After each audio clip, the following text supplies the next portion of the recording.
Hey guys, in today's video we're gonna talk about a few interrelated topics that are very important to understand to be able to use linguistics effectively to help your language learning. I'm actually thinking about titling this video as the most important lesson of linguistics. And that's been my experience basically, and well, I'm gonna explain why, but basically the entire thing is quite a bit complex. In general, this is what we're gonna talk about. First of all, we're gonna take an overview of the linguistic structure. This is basically how you can break down the language into various levels to analyze it and then gain some insight from that. For example, phonetics, phonology, morphology, syntax, those are all various linguistic levels. And that's what we're going to talk about in this video. And then we're also going to focus specifically quite a lot on exactly the difference between phonetics and phonology, on specifically that issue. And that's because it's very, very important. The lesson that I talked about is actually lies in that specific distinction. And then we're also going to talk more broadly about how this difference between phonetics and phonology kind of generalizes to other levels of the linguistic structure. It all is going to make more sense in context, so we'll get to that later in this video. And I'm also going to talk about a quite common misconception that I came across quite a lot when talking to other language learners. So that is in general what we're going to talk about. And now, without any further ado, let's go over to the computer and take a look at a few things. So first of all, let me first fix my notes here. And well, over here we have this simple diagram showing us the levels of linguistic structure. That's what this file is called, major levels of linguistic structure. And well, major is kind of the key word here, because this diagram is quite simplistic and definitely, well, it's quite simplistic and incomplete. And it's also unfortunately quite misleading because of a certain way that they put things here. This layout of phonetics and phonology is not quite right, but in general, as a starting point, it's not that bad. So we can take a look at this structure, and we can see that the language here is divided into various levels, and each level has a specific subfield of linguistics that studies it. So phonetics, phonology, although there's an issue there, but we'll fix it later. Then there's morphology and syntax and semantics and pragmatics. And I personally, when I first studied this stuff, when I was doing my linguistics degree, I liked thinking about this as kind of breaking these levels, like grouping them into three groups, basically. So the first group goes like this. Here, phonetics and phonology go into the first group, and then syntax and morphology go into the second group, and semantics and pragmatics go into the third group. So that's how we are going to be putting this diagram together, but in a more like comprehensive way. And speaking about comprehensiveness, if we take a look at this outline of linguistics article on Wikipedia, we can see here various fields, subfields of linguistics listed over here. And well, we can see that there is quite a lot, but generally today we're going to talk about only those fields that deal specifically with with analysis of the language. So we're not going to talk about stuff like language acquisition, anthropological linguistics, computational linguistics. That all is like outside of the scope of this video, of what we're talking about today. So I said that this diagram is incomplete, and over here, for example, we have also things like lexicography and some other things that are also lacking from this diagram. I don't see, for example, here like a subfield called morphophonology, for example, which I like to include. Then there's also no mention of studies of subfields of linguistics that study specifically the writing system. And those are called Graphemics and Graphetics. Although those are like the subfields that are somewhat obscure, and you don't like see those terms quite a lot. But still, it's good to think about them and be aware like of their existence. And I'll show you why when we start putting together our diagram. So let's see. So we talked about this basic kind of starting point diagram that is not quite accurate, but we just we used it just to get started. So right now, let's write down some things on paper. And basically, we'll go ahead and recreate this diagram, but more accurately. So I'm gonna divide this sheet of paper into 3 sections like this, horizontally. So, and I also mentioned that I like to group these levels of linguistic structure into 3 groups. So those groups I'm gonna use Roman numerals to denote those. So I'll start out by writing the Roman numeral 1 over here. And the first group I like to call it building blocks.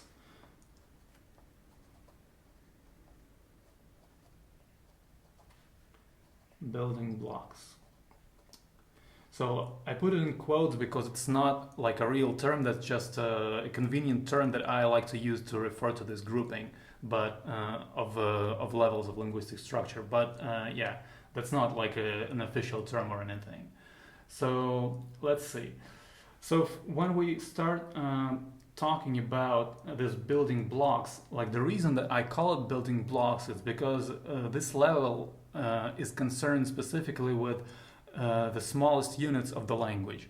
And so when we talk about the language, we also can think about the kind of the 2 aspects of it, namely the spoken and the written language. And that's what I'm going to write down next. So I'm going to put spoken under A and written under B.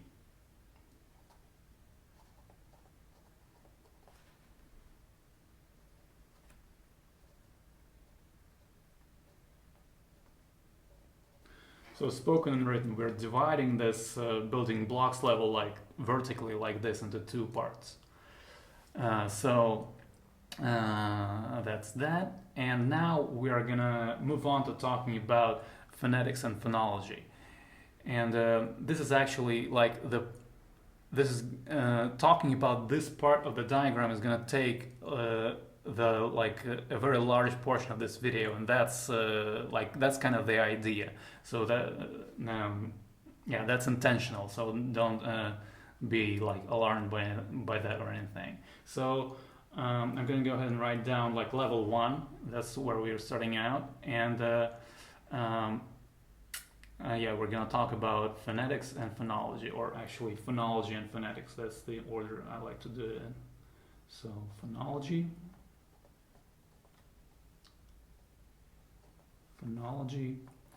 and phonetics. Okay, so I also wanted to mention something really briefly, actually a couple of things. Like, first of all, it's very important to understand when you're learning language theory, any language theory at all, including this the stuff that I'm talking about in this video. It's very important to understand that theory is a tool in language learners toolbox, like I already mentioned in my other video called Why Grammar, where I explain how you can use stuff like grammar, like in language theory in general, and what you can do with it and what you cannot do with it. And namely, you cannot learn the language by learning the grammar.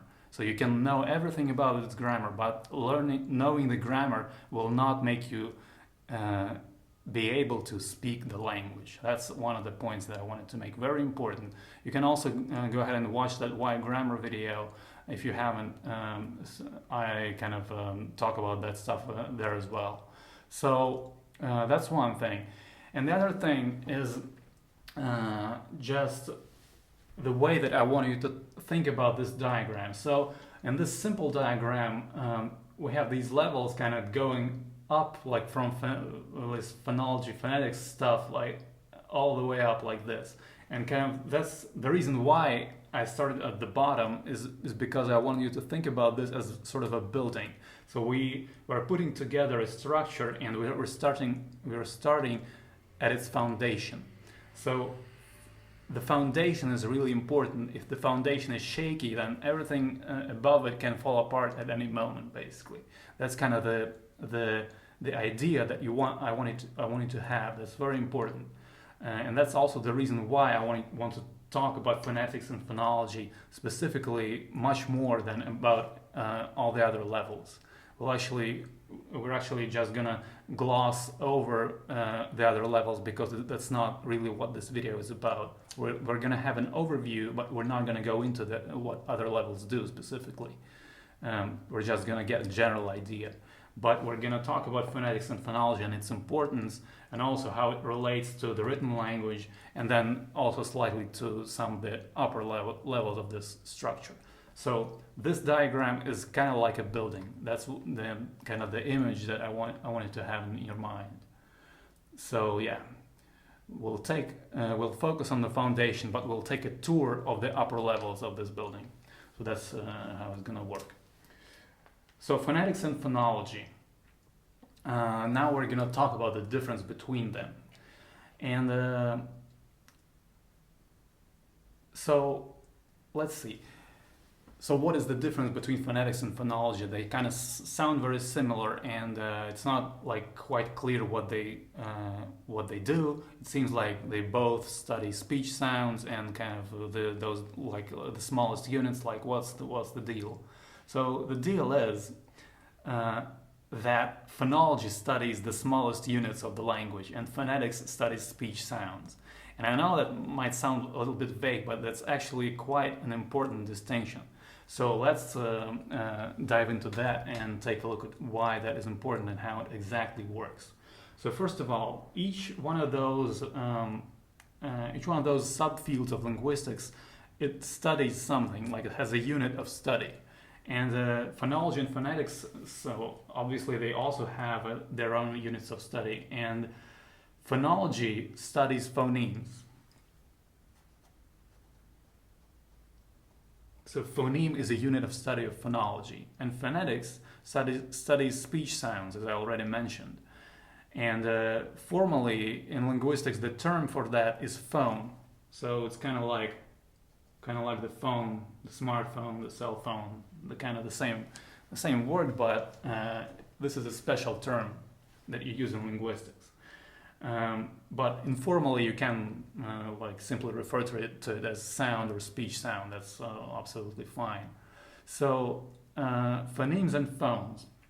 There's also specific notation that you use to write transcription, which is called a phonemic transcription and phonetic transcription, like respectively for phonemes and phones. So you write phonemes between slashes, like this. And I use an A here to represent just any symbol or like a number of symbols, just as a placeholder to put something between the slashes. But the slashes are what is important. So you write phonemic transcriptions between the slashes. And you write phonetic transcriptions between the square brackets. All right, so that's notation. So now we're going to take a look at a number of examples from a couple of languages to demonstrate the difference between phonemes and phones or speech sounds. So there's going to be 5 examples. 2 of them are going to be from English, 2 from Spanish, and 1 from German. Even if you don't speak I'm making this video in English, so I'm assuming that you speak English, but if you don't speak Spanish or German, that's no big deal. I'm going to explain what is relevant to this, to understanding the point of what I'm talking about. You don't need to, you don't have to be able to to speak those languages, to understand what I'm talking about. So yeah, there's that. So let's go ahead and take a look at the first example, which is going to be from English. And this one is a very simple example. So we're going to take a look at a pair of words which are very close to each other, but they differ just by one element. So that's also like a very important thing to define what a phoneme is, and we're going to take a look at it. So the difference by only one thing kind of makes it a phoneme. We're going to explain it in a second. So the first word is pen, and the second word is spin. Okay, so I'm now going to write down the phonemic transcription for those words and the phonetic transcription for them. And we're going to take a look at the difference, and we're going to see why that is important.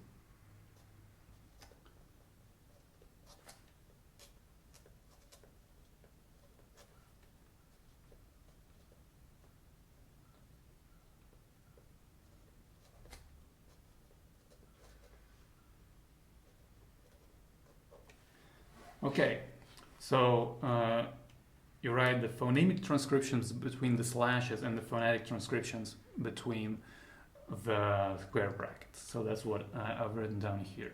And the symbols that I use between like those brackets and slashes are International Phonetic Alphabet.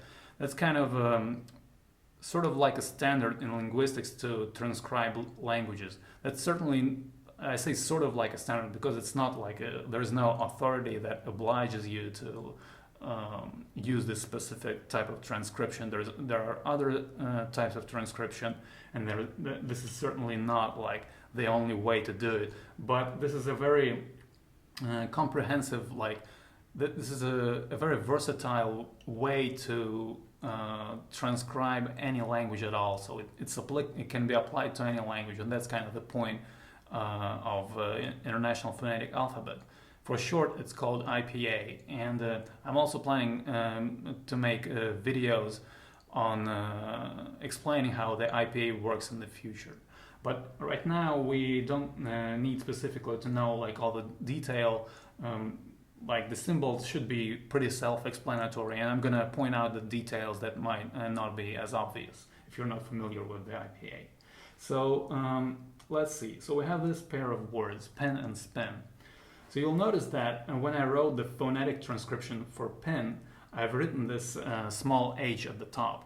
And that h represents aspiration. So when I say pen, there's this small puff of air after I pronounce the consonant, and before the vowel kicks in, there's this small puff of air. So like pen, there's like this pen. So that's there. But when I say spin, there is no puff of air. And basically that is kind of the important thing here. You'll notice that when I wrote down the phonemic transcription, I didn't write the H here. And the reason why is because we English speakers, when we speak the language, we think about this element as one and the same thing. So this P element has two realizations, two ways that it comes up in the actual speech, but underneath it all, we think of it as the same thing. So that element is what a phoneme is. So a phoneme is something that is in the mind of the speaker, and a phone or a speech sound is something that basically comes out of their mouths for others to be able to perceive. So that's the difference between the phoneme and a phone or a speech sound. So we can kind of write it down like this schematically. So there's a phoneme, and then it has two possible realizations. It can be aspirated or non-aspirated. And so one of them is kind of the main, like the default one. The aspirated one is the default, like the p is the normal way. But this this non-aspirated variant comes up only in certain circumstances, like this one. So the specific rule right now is not important. We're just focusing on the concept of distinction between phonemes and speech sounds. So, and those variants, they have a name. Those variants are called allophones. So each phoneme can have one or more allophones. And actually I want to write down this word allophone in our diagram here, because we're gonna be writing down similar stuff for other levels as well. So allophone. It's gonna make it clearer to see how it relates to other levels.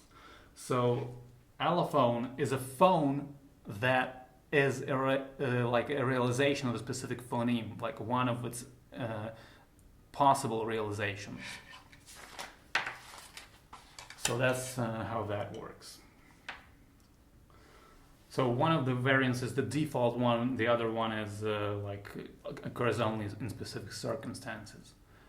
In linguistics, the default variant is sometimes called an unmarked variant, and then the one that occurs only in specific circumstances is called a marked one. So that's just a bit of terminology. You might come across those terms if you read articles on phonology and phonetics on Wikipedia, for example, or in linguistics literature. So that was the first example. So now we have a basic understanding of what a phoneme is. Now let's take a look at another example. This time it's going to be from Spanish. And again, don't have to know Spanish to understand it, but this is going to demonstrate the principle. So we're going to take a look at two verbs. The first one is beber, which means to drink, but the meaning is irrelevant. That's just in case you're wondering. And the second verb is vivir, which means to live.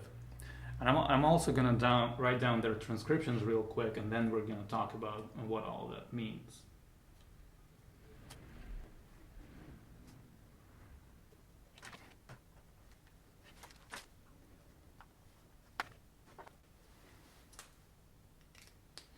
Okay, so here are the transcriptions, and there's a couple of things going on here. Just a little note on the IPA. This small line on the top just represents stress, so it's pronounced beber, and the stress is on the second syllable, and vivir, the stress is in the same place on the second syllable. So a couple of things are going on here. First of all, first let's talk about that misconception thing that I already mentioned in the introduction to this video. So, oftentimes when I talk to other language learners, I heard people talk about pronouncing letters. And this is basically just nonsense, because I can understand why people think that, because, well, you have letters and then you say sounds that kind of correspond to those letters, and then you can say that you're pronouncing letters, like, why not? But unfortunately that just is a bad way of thinking about this. As a language learner, you're gonna come into lots of trouble if you think about it this way. You're just gonna confuse yourself. So here's why. First of all, as you can see in Spanish, these words are pronounced as beber and vivir, but the second word is written with these, but I pronounce it kind of in the same fashion as the first one. So in Spanish, basically the V letter stands for the B sound as well as the B letter. So first of all, we can already see that the letters themselves don't necessarily have to stand for one sound, or they can kind of be pronounced in ways that you don't really expect. So the letters just have they can be completely separate from the way that things are pronounced, and that's also obvious from other languages like English. You can have really complicated spellings, but the word is pronounced completely differently. So just at that level, at that very simple level, thinking about pronouncing letters is already a bad idea, because the way things are written is kind of completely separate from the way things are pronounced. There is a relation between those things, because first, like, when people start writing things down, they obviously like draw some connection between those two things, but there doesn't have to be like a consistent connection that occurs throughout the language. It doesn't have to be like the connection might be lost throughout history and so on. So it's a bad idea to think about pronouncing letters for that reason. And the second reason is, well, if we look at how it's pronounced, I've written here in the phonetic transcription two different symbols for those sounds. And the reason is because in Spanish, when this situation occurs, when a consonant, like the B consonant, for example, occurs between two vowels, it has a different pronunciation. So it has a different allophone. We can write down the same thing that we wrote down here in the English example, and we can write down this phoneme, which has two allophones.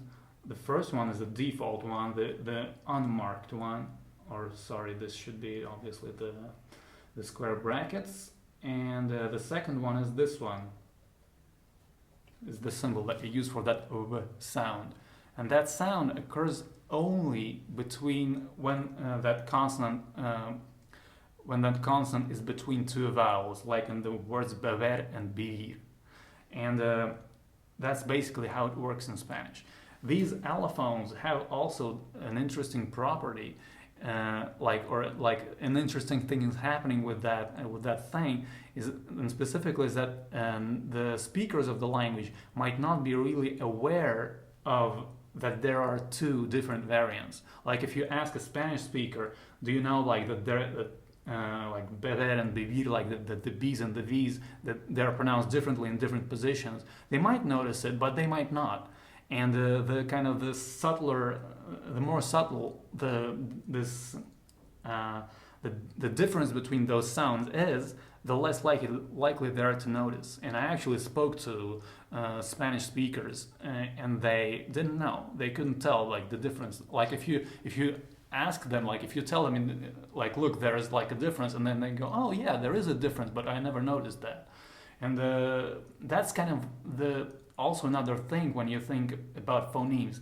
So what the speaker thinks is a phoneme, like it's one element, it's one thing, and how it realized it just it's just how the system works. It's what appears on the surface for others to hear, but it's not what you think in your mind. So those rules of how in certain combinations, in certain situations, the sound changes does not change the fact that in your mind that still is the same thing. And that's why that explains the fact why native speakers are often unaware of existence of those allophones, because what you think are phonemes. And the same thing is true for this English example, this aspiration.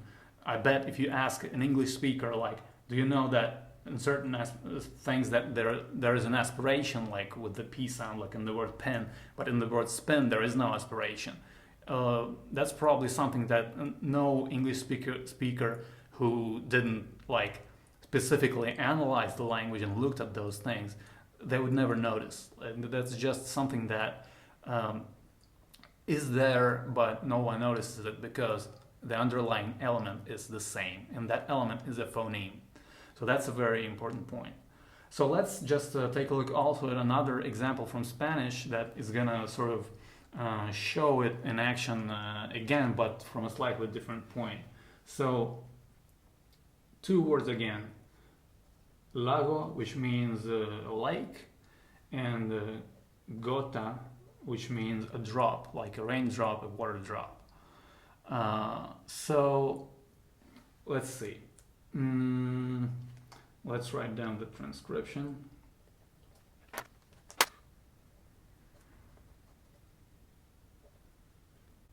Okay, So now we're taking a look at this the sound that the letter G kind of corresponds to, but we're not thinking about, like I said, pronouncing letters. We're thinking about phonemes and their allophones. That really is the way that you should think about it when you're thinking about the theory of the sound system of any language. So we see here that this phoneme has two allophones again, so it's the same thing that we did with this B phoneme over here, but let's see. So this one has this and this, so two allophones again. This one occurs between two vowels. It's like the softer version, it's called the marked version because it occurs only in specific circumstances, but this one is the default one at the beginning of the word before anything else appears after it. It's just the default version, this g sound. So why did I give you this example? Well, the reason is because if you put an article before these words, actually just before this word gota, if you say la gota, which means just the drop. So in that case, okay, let's write down the transcription as well.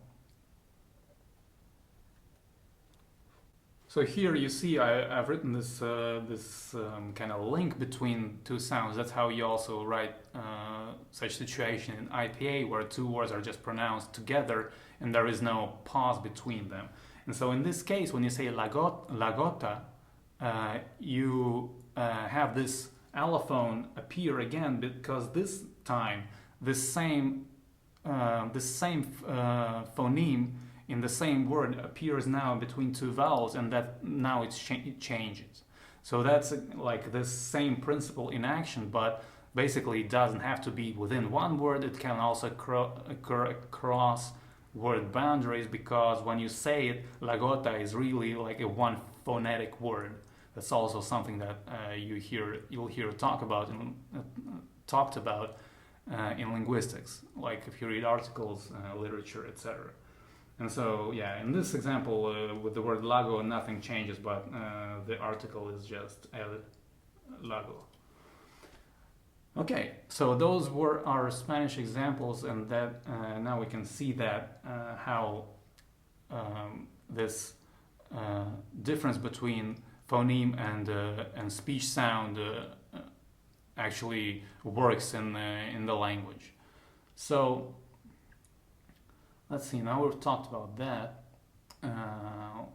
Let's now take a look at another example. This time it's going to be from German, and for this one I'm going to actually use the computer, and I'm going to show you something in an article from Wikipedia. So over here we have this section called Ich laut and Ach laut. So these terms stand for two sounds in the German language, so the sh sound and the h sound, which are called Ich laut and Ach laut. And basically these two sounds are allophones of one and the same phoneme, and we can read about this over here. Let's see, in this passage. So it says that in German these two sounds are allophones occurring in complementary distribution, which basically means that one occurs only in certain circumstances and the other occurs only in another set of circumstances, and those sets never cross. That's what complementary distribution means, basically. And then it says that the allophone h occurs after back vowels and a. For example, in the word Buch, which means book, and the allophone sh occurs after front vowels. For example, in the word mich. And also this sh allophone occurs after consonants. For example, in the word Furcht, which means fear, or manchmal, which means sometimes. So, but then over here in this section they talk about this diminutive suffix shen, which is always pronounced with this sh sound, with the ich laut. And the point is that here it says that usually this ending triggers umlaut, for example, in the word hund. When you add this shen suffix, it becomes hündchen, which means like hund is a dog and hündchen is a small dog. So it says here that theoretically this suffix could occur only after front vowels. So when this umlaut thing happens, the vowel, the u vowel, changes to u, and the u is a front vowel. So then this chen comes after it, and that it triggers umlaut because a chen can only come after front vowels in principle. So that's what it says here. Theoretically, it could only occur after front vowels. But then it says, however, in some comparatively recent coinings, there is no longer an umlaut. For instance, in the word Frauchen, a diminutive of Frau, which means a woman, and in that case, a back vowel is followed by a sh, even though normally it wouldn't be followed by a h, as in the word rauchen, to smoke. So, and then it says that this exception to the allophonic distribution may be an effect of the morphemic boundary, or an example of phonemicization. So the kind of the thing that I wanted to point out is this phonemicization thing. So it's not clear why this is happening, but this might be the case that like in German in this particular case, something is happening where the system of the language, like the sound system of the language, is changing, and so this sh sound might be becoming a separate phoneme because it no longer occurs in complementary distribution with that other sound, the h sound. So yeah, that's what phonemicization means. It basically means becoming phonemic and becoming a separate phoneme. So yeah, this just demonstrates that the system of the language can change and shift, and that new phonemes can come into existence. For example, by a process like this, where just new words start to appear, which start to break the rule, and then the underlying system changes.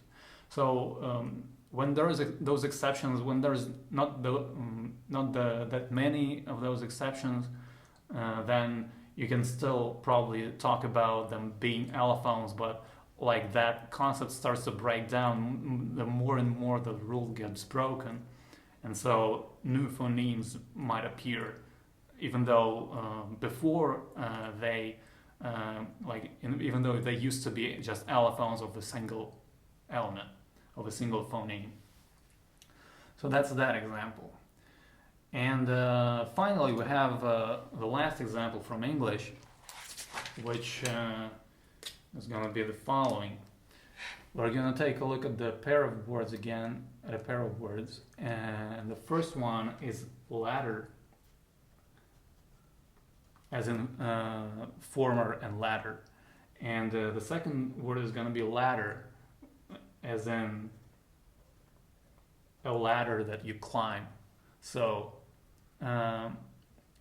so what is the point of this example? You'll notice when I pronounce those words in American English, they are often pronounced the same. So ladder and ladder, there is no difference in the sound. But like they could be theoretically, like not theoretically, it happens sometimes, but in a very like slow speech and like very deliberate speech, you can pronounce them as ladder and ladder. But oftentimes when you're just speaking normally, it's pronounced ladder. So let's write down the transcription for them real quick. So these are the phonemes, and now we can just write down one and the same transcription for both of them and just say that these two words, like in actuality, are pronounced the same in most circumstances.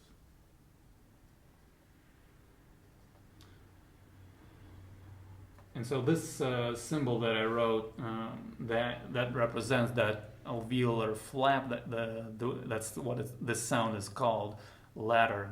The sound ladder. So that's what it is. But basically, you can see from this example that in certain circumstances, you can no longer tell the difference between those sounds, and then you say that those phonemes in these circumstances become neutralized, and that's what is called neutralization.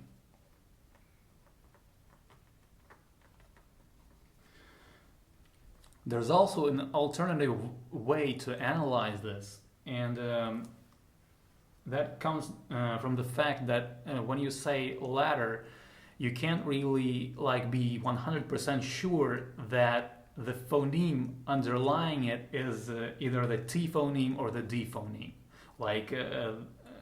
There's no real way to tell if the word is always or almost always pronounced in that way. So you can't tell just from pronunciation if that's all you had.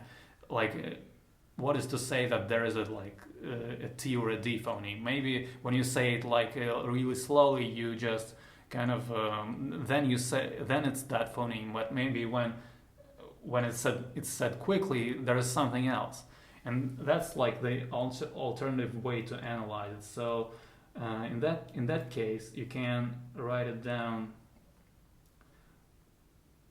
like this.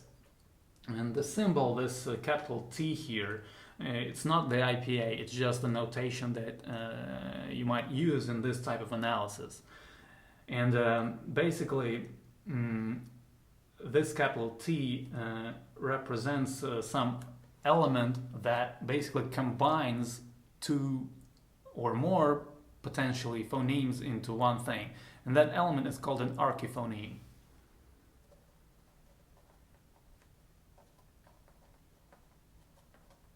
So that is an alternative way to analyze this situation. I think that both analyses contribute something to just understanding what is going on there. If you just take a look at this example, you can say that there's there must be two phonemes even if you pronounce it quickly, because if you pronounce it slowly, then you use either one or the other. So there is a difference. But on the other hand, when you just say it quickly, how can you tell what is there underlying it?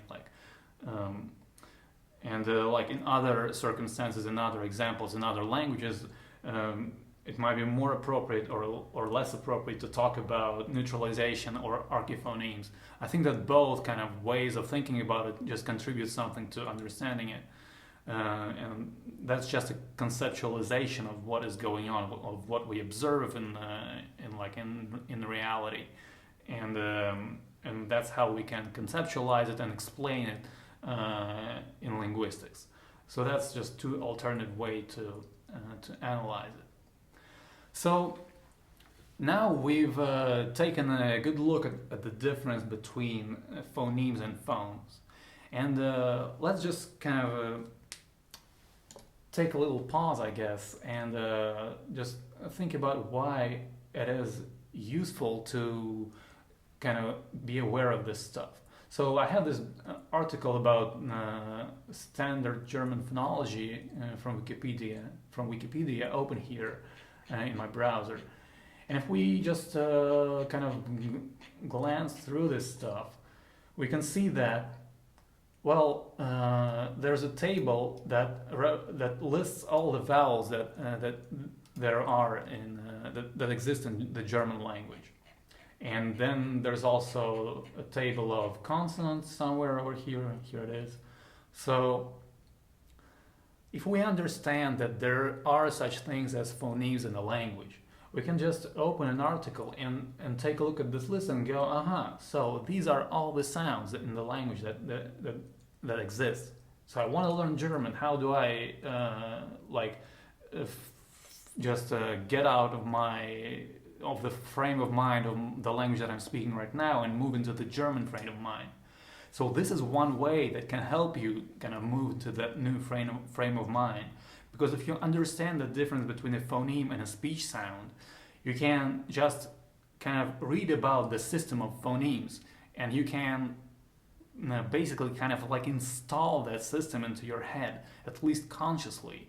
And then when you immerse into your language, into the language that you're learning, then you can notice those phonemes and their allophones in the real speech, and that way the system that is forming in your mind as you're immersing can become better and better. Like you can notice more things due to the fact that you understand that difference, and that you're not thinking like in a system of a different language anymore. You know that in German that there are only these sounds and they work in a certain way, they get realized with certain allophones in certain circumstances, and you can observe all that stuff in the real language as you're immersing. That's actually something I just realized that I forgot to mention, that I talked about the language theory is a tool, but the real way to learn languages is immersion, and that's a very important point to emphasize. I also talked about it in my other video Why Grammar, but I'm gonna just repeat it here as well, just to make it very clear, because immersion is how you learn the language, but knowing the theory can help you. That's a tool, that's how you use it. So now that you know that phoneme is something in the mind of the speaker, you can read about how the system works, because the linguists have already done the job of analyzing it and breaking it down, and everything is written down here. So once you read such an article, you can kind of form an understanding, like a real understanding, because this is the real thing, how it works. And when you don't know a language, you have no idea how it works. So this might give you an idea. So that's why it's valuable to know this stuff.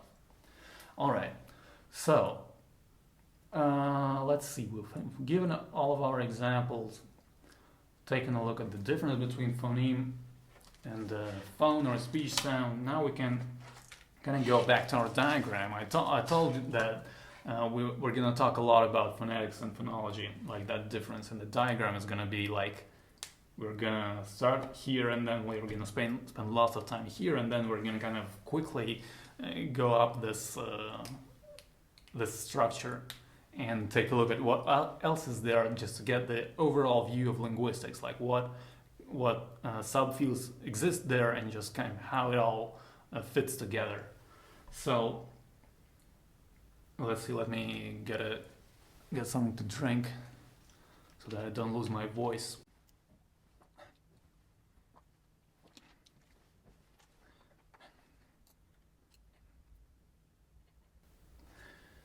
All right. So we've talked about the difference between phonetics and phonology. Very important stuff. So now let's take a look at the written aspect of the language. So obviously spoken language came before the written language, but when you analyze the language, if you just focus on the written language, there are also basic elements of that language, like the smallest elements, but they are different from those of the spoken language. So there are corresponding fields of study in linguistics that study those units. So they're gonna, this picture over here is gonna be completely analogous to what we've written over here. So the subfields of linguistics that study the written language are called Graphemics and Graphetics. Graphemics and Graphetics. And like I already mentioned in this video earlier, those subfields, I personally haven't actually read any works from those subfields, but I just like to think about this big picture in these terms, because it kind of shows you something, and shows you something deep about how the way that you can analyze the language in this way, because of this analogy. So let's take a look at what I mean. So Graphemics, the unit of study, analogous to how the phonology had phonemes, Graphemics studies graphemes.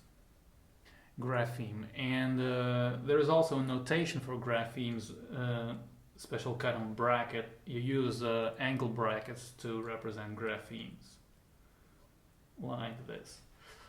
And then Graphetics, the unit of study is called glyph. Not a graph, but a glyph. And so let's see first of all what those things are. So the same way that we talked about phonemes and phones, we can talk about graphemes and glyphs. So, for example, I can write a letter A in various ways. There's this way, then there's this way, and we can say that those are allographs of the same grapheme, which we can represent, for example, like this. So this is the same thing that was happening in the spoken language, but this is for the written language. Because when you write, there are no sounds. There are just there are glyphs that you write, but those glyphs can be allographs of the underlying element that is called grapheme. So that's the same kind of analysis applied to a different aspect of the language. So let's see. So we have graphemes and glyphs, and we have allographs, the same way that we had allophones over here. Allograph. And well, I already said that those graphemics and graphetics fields of study, they do definitely exist. There are articles about them, but the common way, and just if you want to learn a language, and if you want to learn more about how the written language, how the written aspect of a language that you're learning works, you can. It's better if you look up articles on orthography. That's kind of the topic. That shouldn't put it in quotes, and I'm going to put it in parentheses like this. So, orthography. That's kind of the topic that sort of encompasses the graphemics and graphetics stuff. So, when you talk about orthography of a language, you mean the rules that kind of form its written system, and then you can break it down into graphemics and graphetics and talk about all that stuff. But that's kind of often beside the point. So the reason actually that I spent so much time talking about phonology and phonetics, and then kind of I'm going to spend less time talking about other levels, is because I wanted to talk about this difference between phoneme and phone, and then kind of draw an analogy to different levels. But on those levels, just thinking about that concept is not that useful just in practice. As a language learner, you gain from it the most, and there's by far the most, like 95% of the usefulness of this concept. It comes from phonology and phonetics, and that's like the first place that that concept actually arose from. So actually I wanted to also give credit to the scientists that worked on that stuff.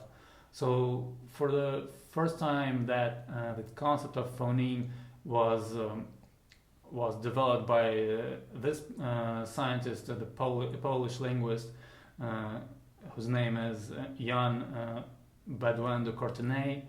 And then the concept was further developed by other linguists. So that Baudouin de Courtenay worked in the end of the 19th century, and then the concept of phoneme was worked on by other linguists as well, and developed by Ferdinand de Saussure, Edward Sapir, and Leonard Bloomfield in the beginning of the 20th century, and also Nikolai Trubetskoy and others. And then, actually this is a good transition to what I also wanted to mention. Here it says that by analogy with the phoneme, linguists have proposed other sorts of underlying objects, giving them names with the suffix "eme", such as morpheme and grapheme. We've already talked about graphemes. So these are sometimes called Emic units. And so this distinction, the same way, like the stuff that we talked about when we talked about the distinction between phoneme and phone, it can be generalized to emic versus etic. And so emic etic comes from phonemic and phonetic. So those are the bits of that word that were taken, and they started to use them as terms, as separate terms. But yeah, here's an article on emic unit, and you can just give it a glance and take a look at what they're talking about here. And there are also other types of emic units that people thought about in linguistics and also in other fields. So yeah, that can be quite interesting. That's a very interesting concept to think about. But when it comes to language learning and kind of the practical, how the language theory can help you, phonemes like phonology and phonetics, that's like the main place where emic-etic distinction really helps you. And that the concept of emic units was first used by Kenneth Pike. So I suppose that must have happened somewhere in the middle of the 20th century. So that's that, a little historical note. So let's see, where were we? Yeah, I wanted to talk about emic units. I did that. Let's see here. Okay, so now we can just finish off our structure. We're gonna go quite quickly upwards now, because this video was mostly the point was mostly to show you the importance of distinction between phonemes and phones, but also to draw parallels with between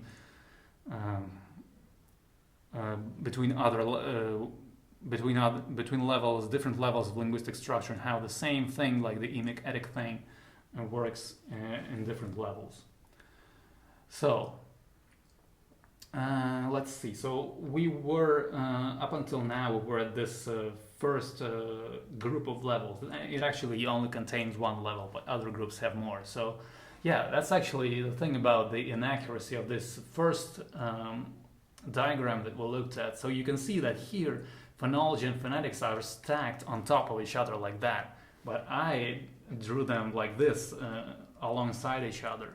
And hopefully now you can see why, because like phonemes and phones, like there is no one that comes first. Like one is just in the mind of the speaker and the other is just what is said out loud, but they just complement each other and they just work. They are like two sides of the same coin, so to speak. They cannot be thought of as just going into a hierarchy like this, like into the stack type of a structure as they drew it here, because the way that other levels above it kind of work together, they actually do stack on top of each other, and they kind of, one is smaller and the others are kind of bigger and bigger and get bigger and bigger and bigger. But phonology and phonetics, like they don't have this type of relationship between each other. So this is not correct. And this file actually has like some deletion requests, perhaps for that reason. I don't really know, but when I was learning this stuff first, this diagram was actually in one of the Wikipedia articles on general linguistics, but now it's not there anymore, and that's probably the reason why. So yeah, there's that. Okay, so now let's talk about the second group of levels, and we're gonna write down the Roman numeral 2, and this group I like to call it grammar. Again, in quotes, because that's kind of just the term that I like to use for this stuff, but it's not like an official term, I guess. Like in linguistics, when you talk about grammar, you do often talk about like morphology and syntax as grammar together. But yeah, since I am using like these informal terms for all the different groups, I'm just gonna treat it the same way here as well. So the levels that go into this group are morphology and syntax. So really briefly, what do they do? Let's see. So okay, I'm gonna give one example on about what morphology does. So morphology studies morphemes. I actually have two examples. Yeah, I'm going to give two examples. So I guess we're going to spend a little bit of time on morphology. So, but not too much.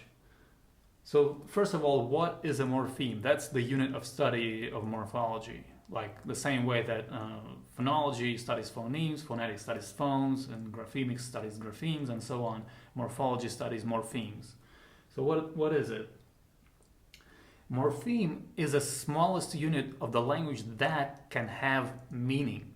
So phonemes are the smallest of units of the language ever. But they cannot have meaning on their own. They're meaningless. But morphemes have meaning.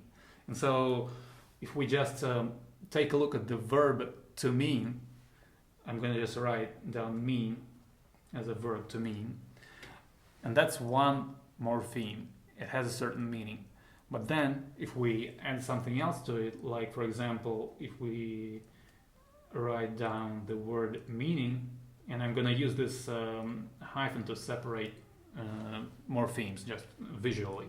So meaning has two morphemes, mean and ing, and each one contributes something to the overall meaning of the entire word.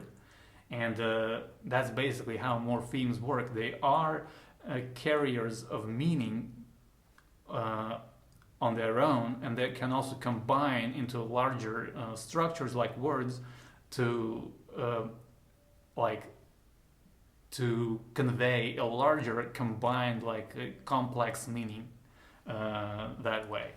So meaning, and we can add something else to it, meaning, and get a word like meaningful. So that's three morphemes, and you can here you can start thinking about how morphemes work. So like there is a morpheme mean, and then there is a morpheme ing, and there is a morpheme full, and so those three combined together, each one does something. And so if you think separately about a meaning of each one, kind of in your mind, and just play with this thing just in your head, you can get what a morpheme is and what it does, and and how the meanings of each individual morpheme combine together to form something larger, some larger structure that has combined meaning. So meaningful, and we can even go even further. We can say meaning-ful-ness, and that modifies the meaning even further. So that's morphemes. That's what they do. We can also think about this Emic etic thing at this level as well. So if you think about three English verbs, to like, to... I just thought of this example today, so hold on a sec. So to like, to live, and to divide. So if we take the past tense of those, we get liked, and then lived, and then divided. So if we break down these liked, lived, and divided, we can get the root of the word, and then there is this past tense suffix. So the root of the word is a morpheme, and the past tense suffix is also a morpheme. And so, but those morphemes come up differently in each word, in each of these examples. So there is no like we had this bracket notations, various types of brackets for phonemes, for phones, for graphemes. There is nothing special for no special notation for morphemes, but it's the same idea. Like the Emic unit, the morpheme, is in your mind. So I don't know, I'll just draw a little cloud here and put this ed inside. So that's a morpheme. So and it has three allomorphs. One of which is I'll just write it down in IPA. So one of them is in the word liked, it's like a t, and then in the word lived, it's a d, and in the word divided, it's id.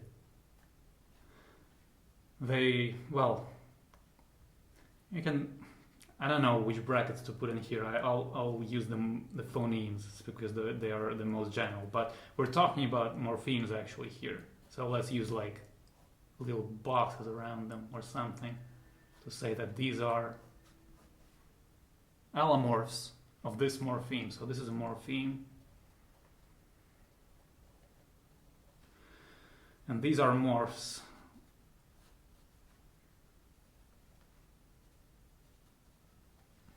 And they are also allomorphs of that morpheme. So that's the same idea, the same Emic etic concept applied to morphology. So that's that. That works nicely. Now we have syntax. So syntax deals basically with sentences and how different elements of how different words in those sentences combine together, and what are the rules of that structure of that sentence. So that's talking about things like predicates, subjects, objects, attributes, and so on. I'm not going to spend a lot of time on this because the video is already getting quite long, and I don't want it to get too long. But that's basically what syntax is about. Like those subjects, objects, predicates, each one of them can be expressed by certain means. For example, if we take like some sample sentence, let's see. I use this sample sentence sometimes, just like the standard thing, the quick brown fox.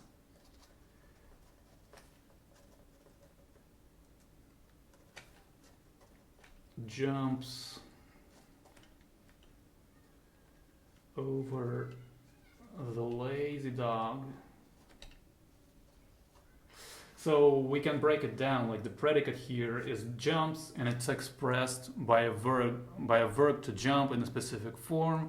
And then there's the subject, the quick brown fox, which is expressed by a noun phrase. The head of that phrase is fox, and then that head is modified by different things as well. So that's what syntax is about. That's as far as we're gonna go into it here, because this video was mostly about phonetics, phonology, and it's also about the big picture of linguistics and what different fields there are. So syntax is all about that type of stuff.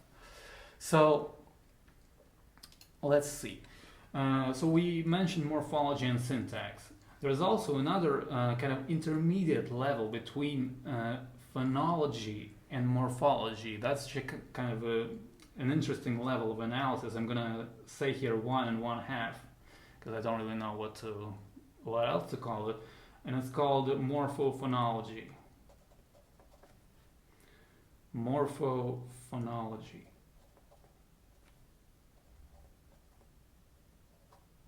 Also sometimes called morphonology. And the unit of study of morphophonology or morphonology is a morphophoneme. And I just realized that I haven't written down like this studies morphemes, and this studies morphophonemes.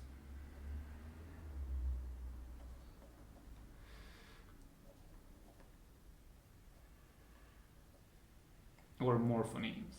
So this is an intermediate level of analysis between morphology and phonology. It's kind of like we've taken a look at three allomorphs of this morpheme, this ed morpheme or whatever you want to call it, and it has 3 allomorphs. But morphophonology looks more about how the sounds of those morphemes change. Like what are the rules when the morphemes combine, how those sounds change. So I'm not going to go into it too much. Actually, like I'm now realizing that probably the best brackets I should have used here were the vertical lines, because that's what is used for morphophonemes. So morphophonemes have this notation, vertical lines. So that's that. Just be aware that there is such a level as well. It can be interesting to read about that stuff, but that's like deep linguistics. So you gotta first familiarize yourself with the basics like phonology and phonetics. All right. So that's that. That's the grammar level, like the grammar group of levels. And finally, there's the last group of levels. And I don't really know what to call it best. I'll just call it words, for lack of a better term. So words. And basically at this level, you can, like on this diagram, they only mention semantics and pragmatics, but I also like to include there a couple of other things.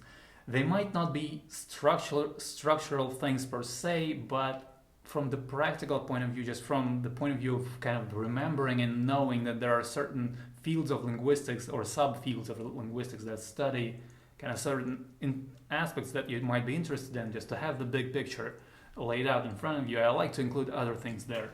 So one of those things is lexicology.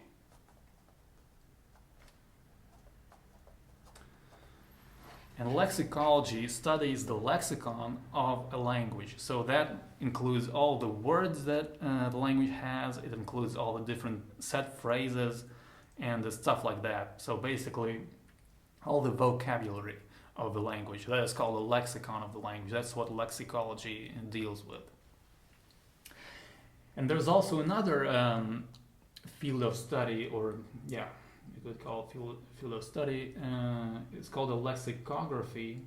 It's called lexicography. And that is basically the art and craft of creating dictionaries. That's kind of lexicology in practice. So those two are very closely related, but they're kind of different. So lexicology deals with the theory of a lexicon, but lexicography just deals with documenting that lexicon, creating dictionaries. So that's what it's all about. All right, so next we have semantics.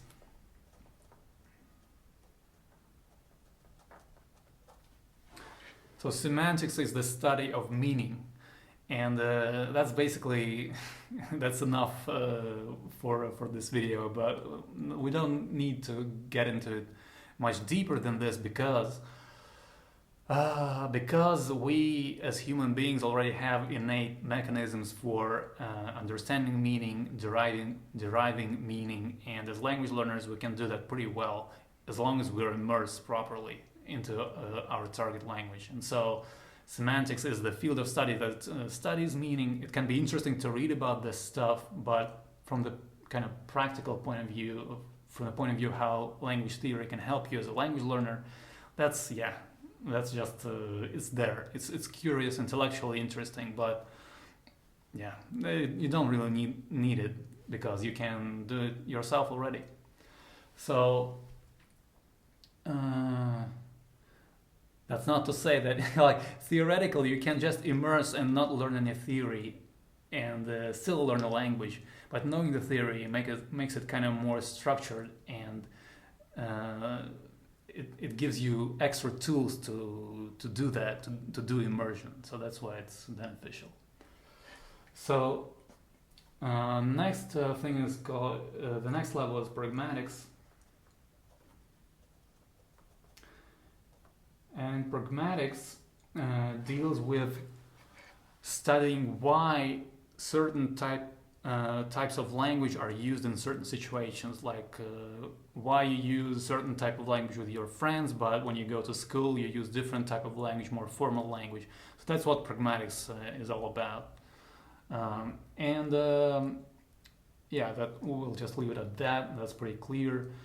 And finally, I also like to kind of think about and just keep in mind that you can also analyze text, like basically a product of what people have written or said, and that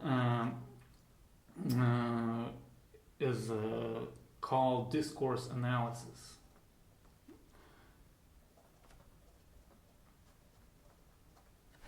So there's a field of study that is called discourse analysis. Like it kind of, I guess, stands a bit apart from the structure again, because the text, you can analyze the structure of the text, but the text is already there once you've got pragmatics. Like once you've said something in a certain situation, there is text, but then you can also take that text and do something with it. Like at least over here, and they put discourse analysis and applied linguistics. This is an approach to the analysis of written, vocal, or sign language use or any significant semiotic event. So basically, where semiotic event, it's like where the meaning was expressed, like an event when the meaning was expressed. So once that is there, you can just take a look at it, maybe analyze some speech, some literary text, and stuff like that. So that's dealing with text analysis and discourse analysis. So that's the big picture. That's the outline of like the entire. That's the big picture of linguistics that I find useful to have in your mind when you are using linguistics as a tool to help your language learning. And this is basically it for this video. Thanks for watching. So let's recap a bit first. So phonology and phonetics were our like main focus in this video. Very important distinction. So phonemes are something that's in your mind. Phones are what is said out loud. They are also called speech sounds informally. And phonemes and phones are two different things. Knowing this distinction can help you read linguistics literature and articles better, and you can understand those things, and then you can use that knowledge to help you in your immersion. It can help you notice more more things in more detail. And the same is true also for other levels of the linguistic structure, which we've looked at in this video. And here it is. It's all laid out in front of us. And we can also take a look at different levels, like morphology, for example, where we saw the same concept of Emic and etic, the same distinction that we saw in phonology and phonetics. We saw it in action in morphology as well. So you can think about those things as well, and all of that can help you understand the language that you want to learn better and immerse better and be more efficient in that sense. So with that said, I'm gonna go ahead and finish off this video. Thanks for watching, and leave me a comment to let me know what you think, and I'll see you in the next one.